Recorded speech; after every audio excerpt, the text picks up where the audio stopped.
Para entender el motor diésel, debemos conocer la estructura y el funcionamiento de la bomba de inyección de combustible. Diversos tipos de bombas de inyección se instalan al motor diésel.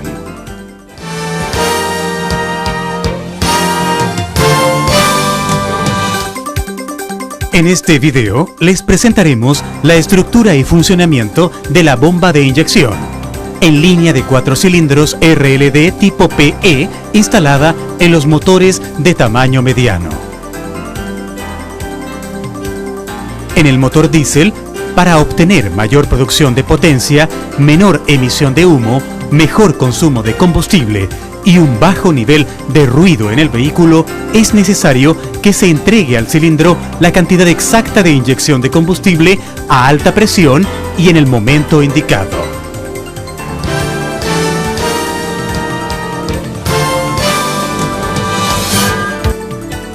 Veamos primero la manera en que fluye el combustible. El petróleo es extraído del tanque de combustible por la bomba de suministro conectada a la bomba de inyección. Un separador de agua está ubicado entre el tanque y la bomba de suministro. Y existe un filtro de combustible montado entre la bomba de suministro y la bomba de inyección. Como la cantidad de combustible entregada por la bomba de suministro es el doble o más que la capacidad de inyección de todos los inyectores juntos, el exceso de combustible retorna al tanque junto con el combustible devuelto desde cada inyector. Si por falla de la bomba de suministro no se alimenta petróleo suficiente, se enviará menos combustible debido a que la presión es negativa y esto producirá una disminución de la potencia producida por el motor. Ahora, el combustible comprimido en el émbolo es transportado al interior del inyector a través de la línea de combustible. Ahora, si la presión de combustible es mayor que la fuerza ejercida por el resorte que está en el portainyector, 220 kilogramos por centímetro cuadrado, la válvula se abre de manera que se pueda inyectar combustible a la cámara de combustión del motor. Si el orificio del inyector de combustible es más grande o la fuerza del resorte interno se debilita, se inyectarán partículas de combustible de mayor tamaño y aumentará la cantidad de combustible por carrera. Esto produce humo negro en los gases de escape.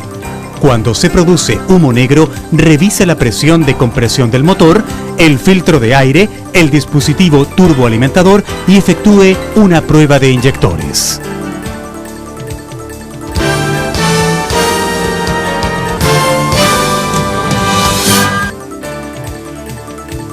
Veamos ahora la bomba de suministro de combustible.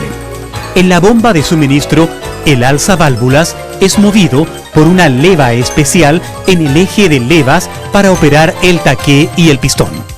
El movimiento recíproco de este pistón entrega el combustible a la bomba de inyección. Cuando la leva se mueve en el sentido de la flecha, el combustible es extraído a través del conducto de aspiración y simultáneamente descargado en la bomba de inyección.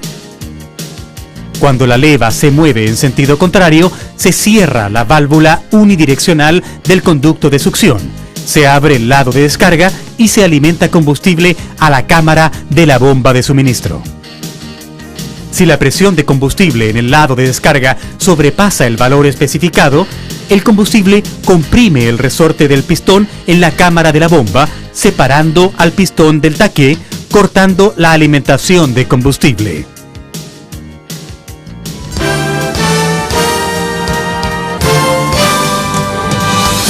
El cebador está instalado sobre la bomba de suministro y se utiliza para purgar el aire que ha quedado dentro de la línea de combustible después de reparar el sistema de alimentación del motor.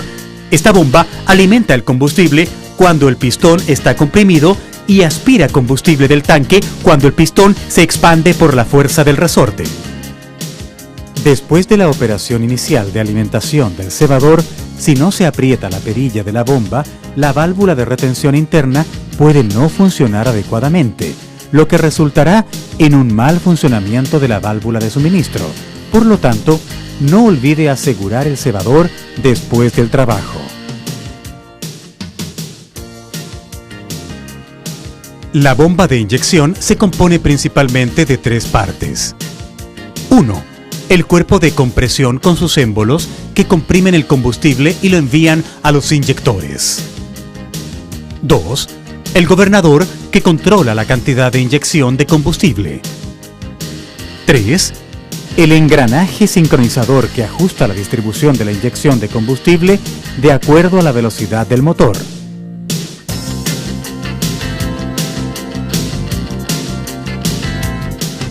Observemos primero el cuerpo de compresión de la bomba de inyección. El émbolo comprime el combustible a aproximadamente el doble de la presión de apertura del inyector y lo envía a la línea de alta presión.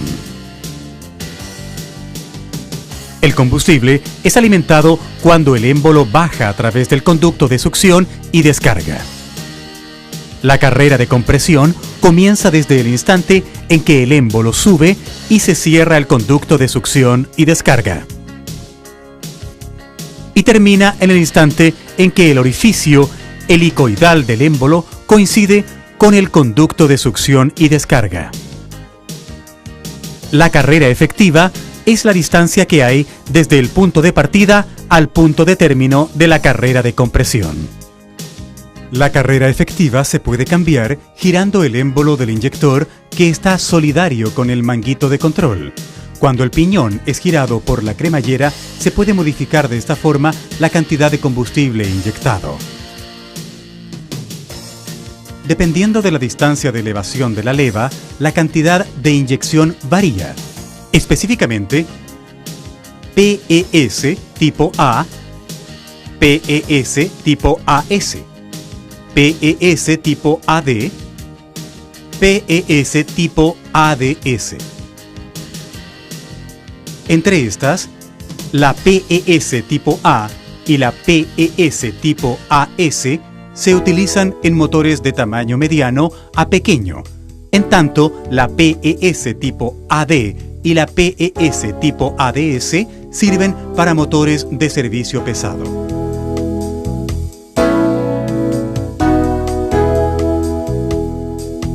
Cuando el combustible comprimido a alta presión proveniente del émbolo vence la fuerza del resorte en la válvula de descarga, se envía ese combustible a la línea de alta presión.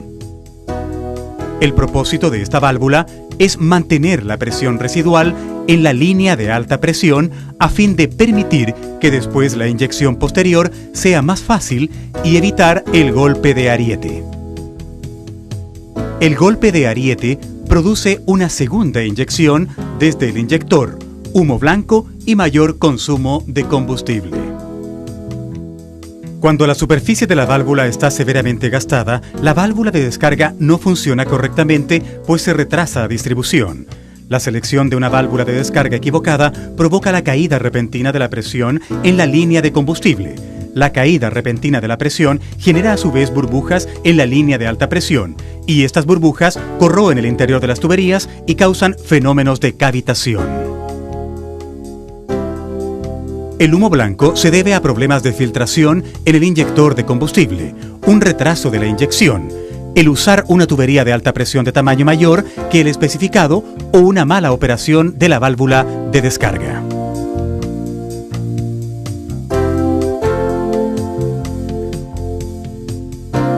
El gobernador tipo RLD controla todos los rangos de velocidad y se le llama gobernador de toda velocidad o gobernador de velocidad variable. Este tipo de gobernador se usa en motores de generadores eléctricos o motores de uso industrial, cuyas fluctuaciones de carga son severas, y para motores de vehículos de tamaño mediano a pequeño.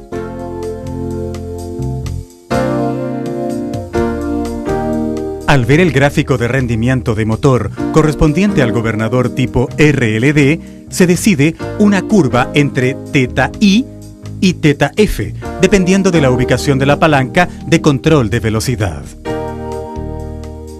Se puede apreciar que la cremallera de control de combustible se mueve hacia adentro, lo cual indica que limita o reduce la cantidad de inyección de combustible cuando el motor funciona a alta velocidad.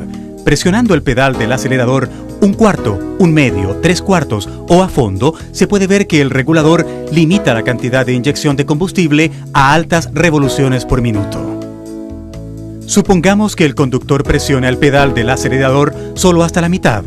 En ese momento, supongamos que la curva de rendimiento decidida por la fuerza del resorte del regulador es la mitad de la curva θ. En ese momento, la velocidad máxima del motor se establece por debajo del punto SB. Si la velocidad del motor sobrepasa el punto SB, la fuerza centrífuga del contrapeso aumenta debido a la alta velocidad del motor. Consecuentemente, la palanca tensora vence la fuerza del resorte del gobernador, tira de la cremallera y la mueve en dirección al corte de combustible. De esta manera, la velocidad del motor no puede continuar aumentando. Y luego, cuando se aplica una carga cualquiera al motor, la velocidad de este disminuye y la cremallera de control se mueve en el sentido en que aumenta la alimentación de combustible. Bajo la velocidad de motor del punto SA, la cremallera se mueve hacia el punto en que se alimenta el máximo de combustible, resultando en que la velocidad del motor se recupera por sobre el punto SA. Si se ajusta la fuerza del resorte del gobernador, cambia el punto límite de combustible y por tanto cambia la velocidad máxima del motor.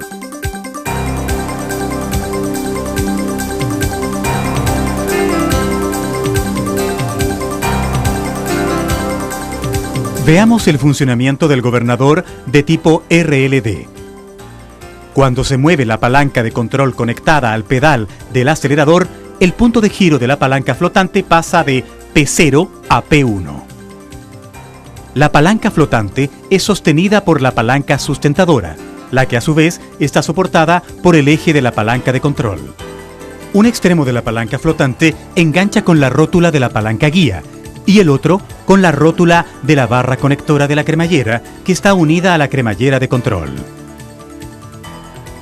El punto G de la guía está sustentado por la fuerza del resorte del gobernador de manera que no se mueva. Solo el punto de contacto R con la cremallera de control se mueve en el sentido de aumento de combustible.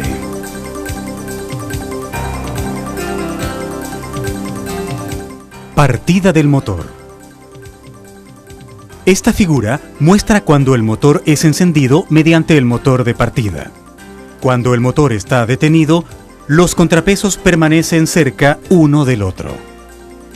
Además, el resorte de ralentí y el resorte del gobernador no se encuentran comprimidos. La cremallera de control de combustible ha sido desplazada al punto de máxima inyección de combustible tirando de la palanca sensora mediante el resorte de partida. El extremo de la palanca sensora está enganchado en la muesca de la leva de torque. Por lo tanto, el encendido se facilita utilizando el máximo de combustible. En este momento, aunque el conductor presione a fondo el pedal del acelerador, la palanca en L, en conjunto con la palanca de control y la palanca sustentadora, se encuentran separadas manteniendo la tensión del resorte cancelador, de manera que no se pueda mover la palanca flotante en el sentido de aumento de combustible. El resultado es que se alimenta la misma cantidad máxima de combustible para un encendido más fácil. La cantidad de inyección de combustible para el encendido es fijada por el limitador de la cremallera. Inmediatamente después de encender el motor, si se deja de presionar el pedal del acelerador, la palanca de control entra en contacto con el perno que fija la velocidad de ralentí. Cuando la velocidad del motor aumenta a más de 500 revoluciones por minuto, la palanca guía mueve la cremallera de control en el sentido de disminución de combustible mediante la palanca flotante. Al mismo tiempo, el extremo de la palanca sensora se desengancha de la muesca de la leva de torque, de manera que la palanca sensora y la leva de torque no están en contacto entre sí mientras el motor funciona en ralentí. Control de la velocidad de ralentí. Después del encendido, si aumentan las revoluciones del motor sin que el conductor presione el pedal del acelerador, la fuerza centrífuga del volante comprime el resorte de ralentí y mueve la palanca tensora y la palanca guía en el sentido de disminución de la inyección de combustible. En ese momento, la fuerza centrífuga se igualará con la suma de fuerzas del resorte de encendido y la del resorte de ralentí. Por lo tanto, el resorte del volante no puede seguir empujando. Debido a este equilibrio de fuerzas, la velocidad de ralentí puede ser estable. Mientras el motor está en ralentí, la palanca sensora no entra en contacto con la leva de torque. Control de la leva de torque sobre la cantidad de inyección de combustible durante la máxima carga. Cuando la velocidad del motor disminuye debido a la carga del motor, si el conductor presiona el pedal del acelerador, la palanca flotante mueve la cremallera de control en el sentido en que aumenta la cantidad de inyección de combustible con la rótula de la palanca guía como centro del punto de giro. Aunque la palanca sustentadora empuja la palanca flotante en el sentido de aumento de la cantidad de combustible por el resorte cancelador, la palanca sensora entra en contacto con la leva de torque y continúa empujando. En consecuencia, la cremallera de control no puede ser movida a través de la palanca de control accionada por el conductor. El cambio de torque del motor solo se puede hacer empujando o tirando el extremo de la palanca sensora a lo largo de la superficie de la leva de torque, mientras esta última está siendo movida por la palanca tensora. Si se observa cuidadosamente, la leva de torque se puede apreciar que está compuesta por diversos ángulos y profundidades, de modo que se pueden efectuar los distintos cambios de torque del motor. Esto permite mejorar la respuesta y suavidad del motor. En el otro extremo de la leva de torque está instalada la palanca de ajuste de la máxima carga, de manera que sus movimientos están interconectadas con la palanca en U. Por lo tanto, la posición de la leva de torque puede ser cambiada por la palanca de ajuste de máxima carga. Control de velocidad máxima. Bajo la condición de máxima carga, si la palanca de control está ubicada en la posición de máxima velocidad, S, la velocidad del motor continúa aumentando y la palanca sustentadora entra en contacto con la palanca en L. A partir de ese momento, la palanca flotante activa la cremallera de control en el sentido de disminución de la cantidad de inyección de combustible a través de la palanca guía, la cual se mueve de acuerdo al aumento de la velocidad con el pasador central como punto de giro. En ese instante, la leva de torque y la palanca sensora se separan, de modo que la leva de torque no influye sobre ellas. De esta manera, se logra la regulación de la velocidad máxima.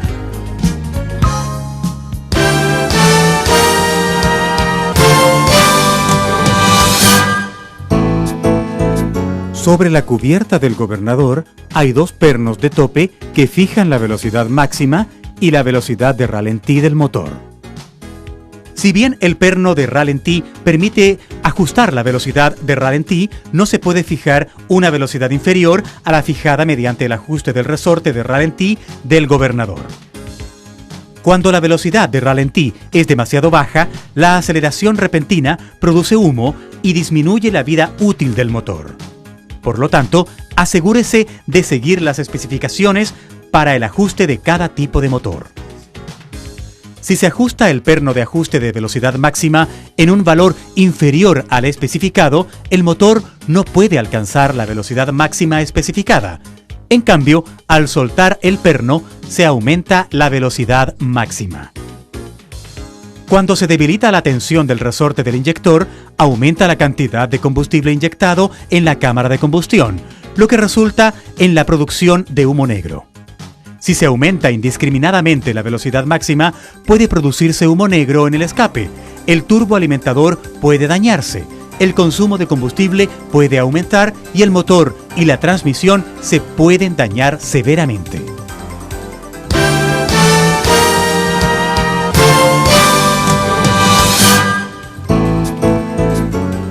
Ahora analizaremos el dispositivo sincronizador.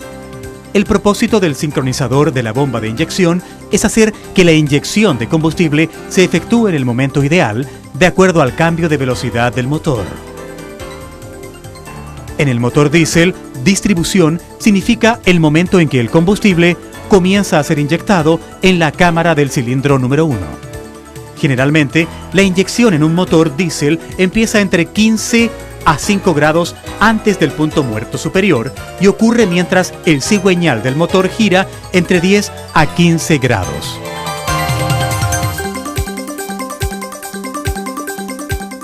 El tiempo para la apertura del inyector de la bomba de inyección es fijo. En cambio, la velocidad del pistón varía de acuerdo a la velocidad del motor. A fin de inyectar el combustible en la cámara de combustión del pistón en el punto más apropiado, la sincronización de la compresión del combustible proveniente de la bomba de inyección se debe controlar de acuerdo a la variación de velocidad del motor. Cuando la inyección es un poco prematura, la potencia del motor puede aumentar, pero resulta en aumento del ruido del motor, humo negro, sobrecalentamiento y disminución de la vida útil del motor. La bomba de inyección PES tipo A posee un sincronizador automático que es operado por contacto con el engranaje de distribución del motor en la zona donde se ubican los engranajes de distribución. Dentro del dispositivo sincronizador, al vencer la fuerza del resorte, un par de contrapesos se expanden debido a la fuerza centrífuga. Y en ese instante, se adelanta entre 7 y 10 grados dependiendo del tipo de sincronizador. En la parte superior de la bomba de inyección se pueden ver la palanca de detención conectada al interruptor de encendido mediante un cable. Al apagar el interruptor de encendido, la cremallera de control de combustible se corre a la posición de corte de combustible y el motor se detiene. Si el cable de detención continúa tenso durante el encendido, puede causar una disminución de la potencia del motor. Por el contrario, si el cable está demasiado suelto, el motor podría no detenerse. Por lo tanto, si es necesario, se debe ajustar el largo del cable de detención y el estado de contacto del tornillo de detención. En los días fríos de invierno, si el cable está húmedo, este se puede congelar y es posible que el motor no parta.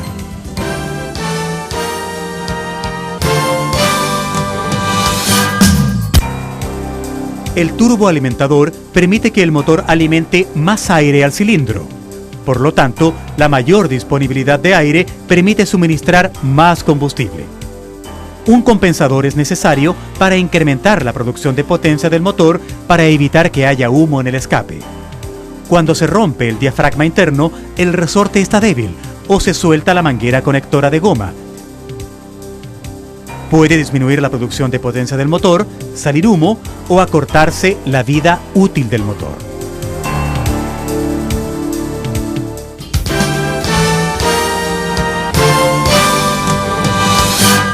El procedimiento de instalación de la bomba inyectora es el siguiente.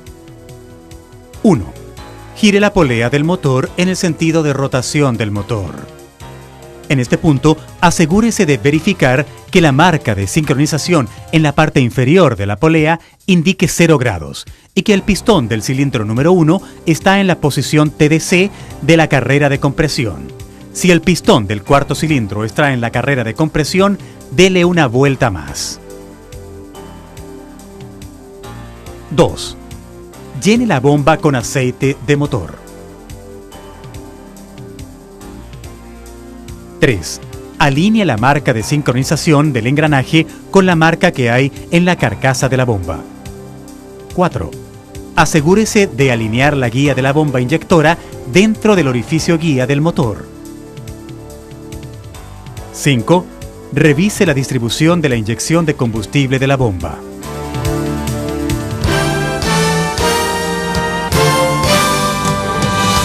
Procedimiento 1.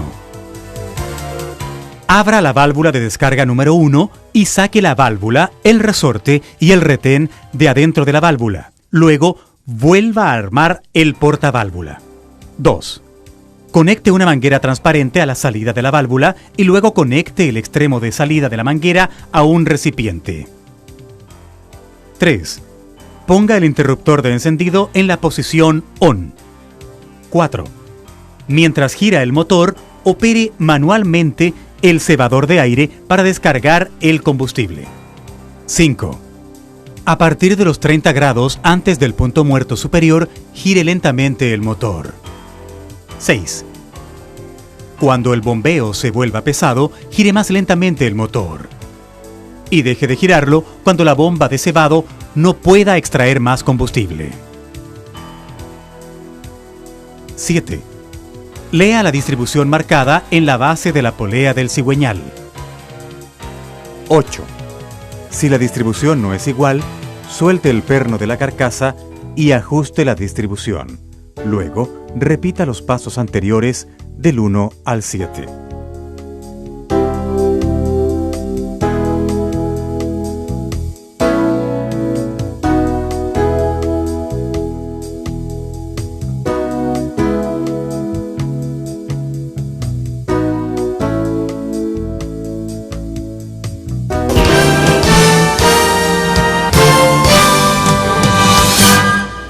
Procedimiento 2. 1. Suelte la línea de la válvula de descarga número 1. 2. Usando el cebador, llene la bomba de inyección con suficiente combustible. 3. Llene combustible en la manguera de la válvula de descarga y luego gire el motor. 4. Desde los 30 grados antes del punto muerto superior, haga girar muy lentamente el motor. 5. Cuando la superficie del combustible suba, deje de girar el motor y lea la distribución tal como lo hizo en el procedimiento 1. Cuando sea difícil usar herramientas porque hay muy poca distancia entre el radiador y la polea, se puede girar usando la polea del alternador, llave de 24 milímetros. Cuando haga esto, asegúrese previamente de aumentar la tensión de la correa sobre un 20% antes de comenzar a girar la polea. Asegúrese de verificar el torque de apriete de las válvulas de descarga. Cuando desmonte las partes, póngalas dentro de un recipiente con combustible para mantenerlas limpias. Cuide de no mezclar los pernos de la válvula de sobreflujo de la bomba de inyección con otros pernos.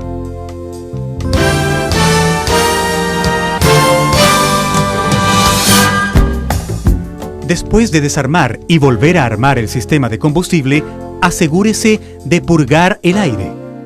Opere manualmente el cebador para sacar el aire del filtro de combustible.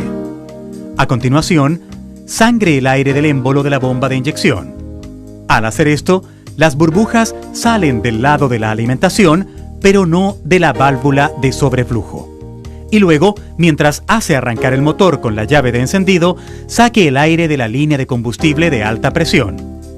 Para reducir la carga sobre el motor de partida, suelte 1 o 2 vueltas las 4 tuercas de la línea del inyector y luego haga arrancar el motor presionando el embrague. No use el motor de partida durante más de 30 segundos. Apriete las tuercas de la línea del inyector desde la boquilla. Después del trabajo, limpie minuciosamente el motor para quitarle el combustible y evitar incendios. El ajuste de la bomba de inyección de combustible y la manera de manejar los datos pueden variar, dependiendo de las condiciones de uso. Por lo tanto, obtenga toda la información necesaria para mantener el vehículo en óptimo estado.